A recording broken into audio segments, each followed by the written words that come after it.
Hello everybody, my name is Rue and I would like to welcome you to my cozy corner of booktube, Rue with the Books. It's no secret that Matt Dinniman has made quite a name for himself with his hugely popular series Dungeon Crawler Carl. I think he surprised a lot of people by announcing that he is releasing a standalone novel, Operation Bounce House, in addition to a new Dungeon Crawler Carl novel in 2026. This news really excited me, and I knew that I had to pick up this book, Operation Bounce House, on release. I pulled off a little bit of a sprint and I read this novel over the course of 4 days so that in this video I can review Operation Bounce House. All spoiler-free, of course. Be sure to take a quick moment to like this video to show your support for me. Today's question is, have you tried lit RPG before? If so, are you a fan and what do you like about the genre? If not, are you willing to give it a go? And if not, why does it not appeal to you? Without any further ado, let's talk about Operation Bounce House by Matt Dinniman.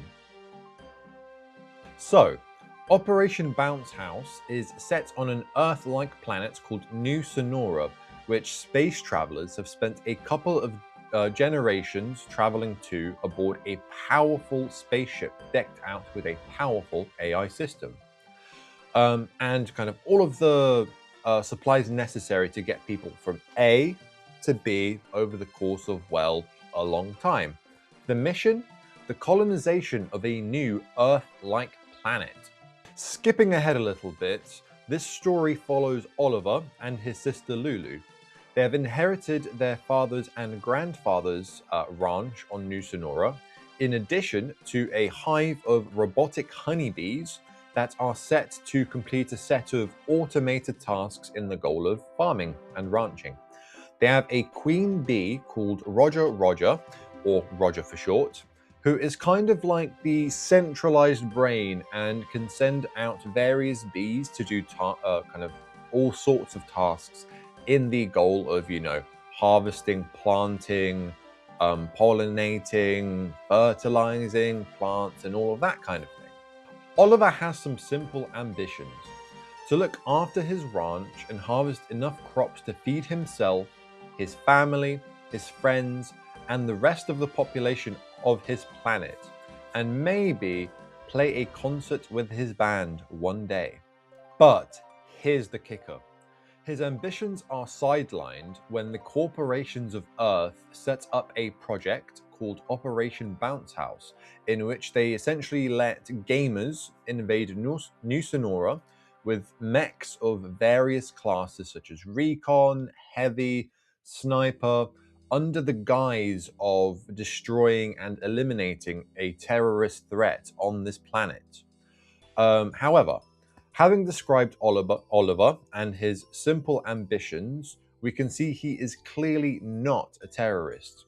So, there is this looming conspiracy that kind of completely destroys Oliver's life and makes it so his dreams aren't really possible, because the first priority is defending his ranch, defending his family, and doing whatever is necessary to do so. Operation Bounce House is set over the course of 5 days, and the goal is simple: for Oliver to survive, protect his ranch so that he can continue using it after Operation Bounce House is complete, because the corporations have set a 5-day deadline on this invasion. So, the main focus of this book is definitely not world building, and it shows. However, Matt Dinniman does make some effort on that account regardless, and he mainly does it through the scope of science fiction. First of all, there is talk of a sickness that plagues a large population of New Sonorans. I'm not going to talk on it too much because I don't want to spoil that aspect of the story, but it does play into the idea of genetics and stuff, kind of things like that.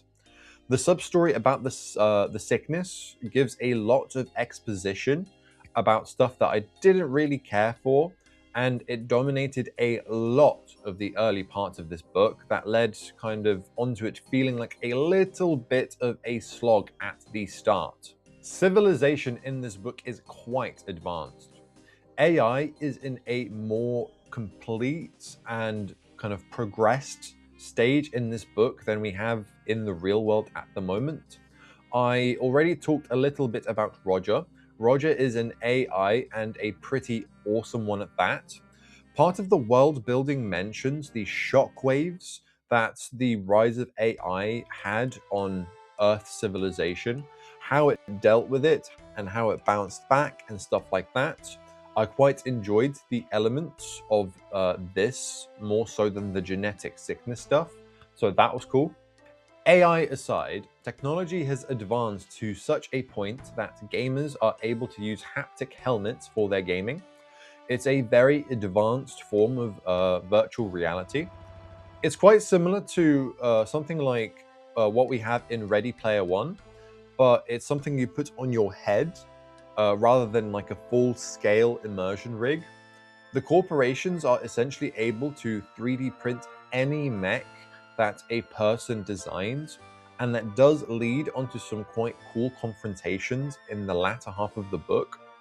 Although I did feel that this feature was maybe just a little bit underutilized in this story, and I would have wished to see some more cool mechs and that play a bit more of a pivotal role in the kind of latter end to climax of the story. A really cool aspect is that these gamers are remote controlling these 3D printed mech suits from Earth all the way on New Sonora. So there is kind of this sense of augmented reality gaming more so than just VR, because the VR is kind of introduced onto into the real world. So it is as like an augmented game, kind of like Pokemon Go or anything like that, really. And there are kind of ideas that this could be used for military rather than just for gamers to use as a kind of recreational hobby kind of thing. Another aspect of science fiction used in this book is advanced rocket ships that can be used to travel light years or orbit a planet for a kind of full-scale invasion. Not much more to say on that end, but kind of for what we know about it, it's quite intuitive and it makes sense. So that's mainly the scope of the world building. I haven't mentioned the exact things that all of these science fiction elements are used for, but there is a little bit of lore and exposition used to build up the world. It's not amazing, it's not intricate, but it is there, and it does help a little bit in immersing you into this world. It's not a particularly long book, so any effort made on this end is quite rewarding. Next up, I shall talk about the characters. In this book, we follow Oliver, Lulu, Roger, Axel, Tito, and some other side characters. Oliver is kind of a watered-down version of Carl from Dungeon Crawler Carl, and I don't say that in a mean way, because this book is much shorter than the average Dungeon Crawler Carl book, and it is a standalone novel. Oliver is very resilient and adaptable, but he does have some character flaws that means he kind of detaches himself from a situation, and he doesn't get as angry as he should at times about what is going on. He's quite calculating, and he's able to make the best out of a bad situation. Respect for that. He is somebody that is ready to sacrifice himself to protect his friends. It's all really quite anime.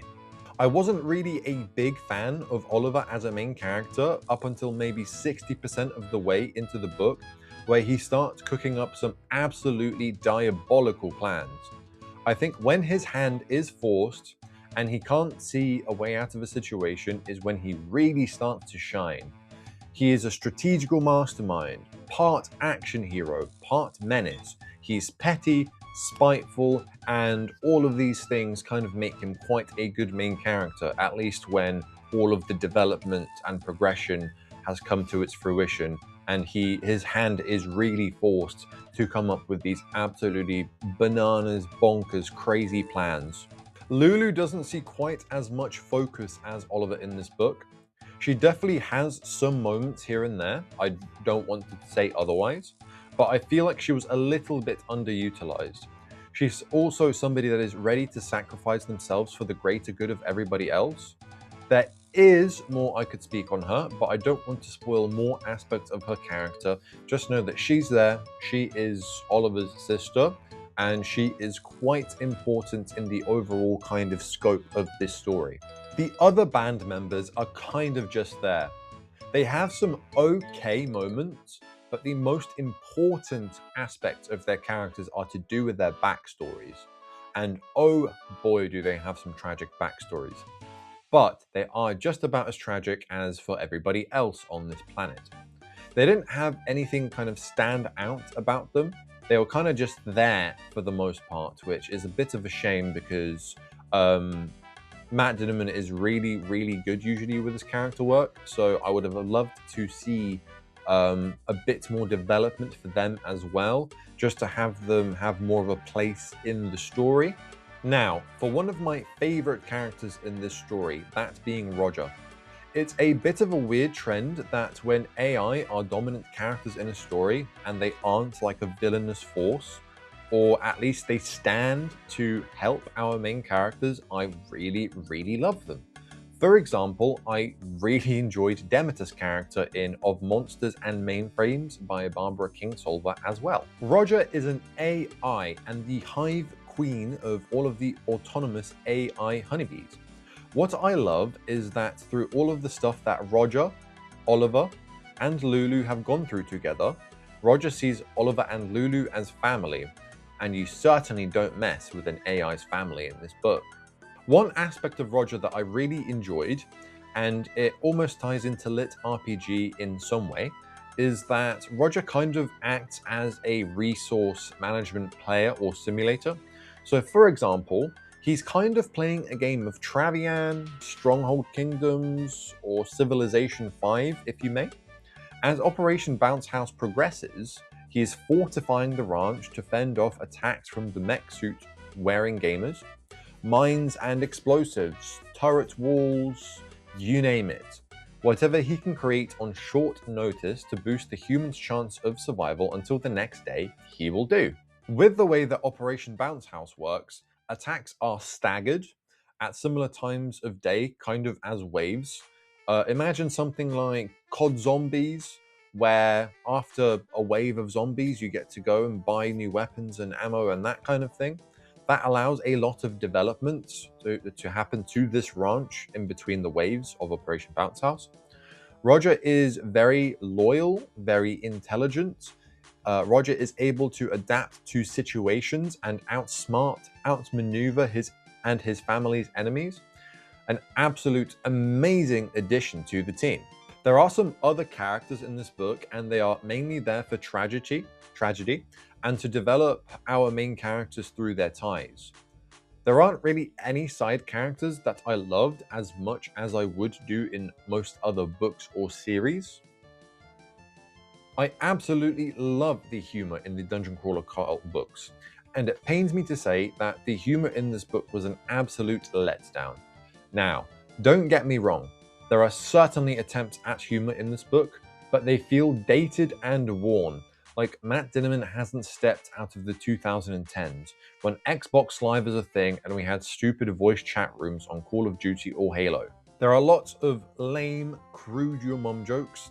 I think they serve to show how lame the gamers are, that they're edgy and stuff like that. I would have preferred if the humor was there just to make me laugh rather than make the gamers seem bad. They seem bad enough already through their unjustified invasion. No extra steps were necessary. The gamers all have stupid names in this book, minus a select few, and it was kind of annoying in the same way to make them seem edgy and stuff.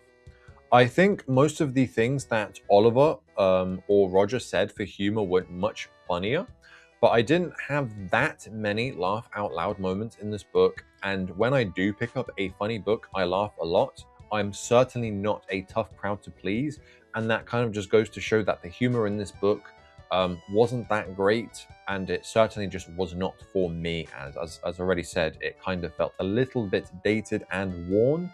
I think Matt Dinniman certainly shines when he's a bit more witty. and spontaneous, essentially, in that sort of thing. When he comes up with a great joke and it's like, oh, I bet that would fit so well into this scene. They did feel just a little bit forced, in my opinion. So, the humor in this book did not pop off for me, which is a shame because I know that Matt Dinniman certainly has it in him. So, I've touched on bits and pieces of what I liked and didn't like over the course of this review. Let me put it all together to make my point on what I thought of this book. I liked the direction that Matt Dinniman took the world building in, but it was a little bit half-baked. While I enjoyed the main character and Roger, the other characters felt like they could have had a bit more time for development, or just had some better moments overall. The plot started off quite slow, and it felt like a little bit of a slog, but once things got going, I started to really enjoy this book. I do feel like I should enjoy the first half of an action book, so that's a little bit of a shame, but the ending wrapped everything together in a perfect way that only really Matt Dinniman can pull off. There was a plan, it went absolutely haywire, it was hectic, action-packed, chaotic, emotional, brilliant. Before I give a full rating of this book, I will provide you with a cozy quality matrix.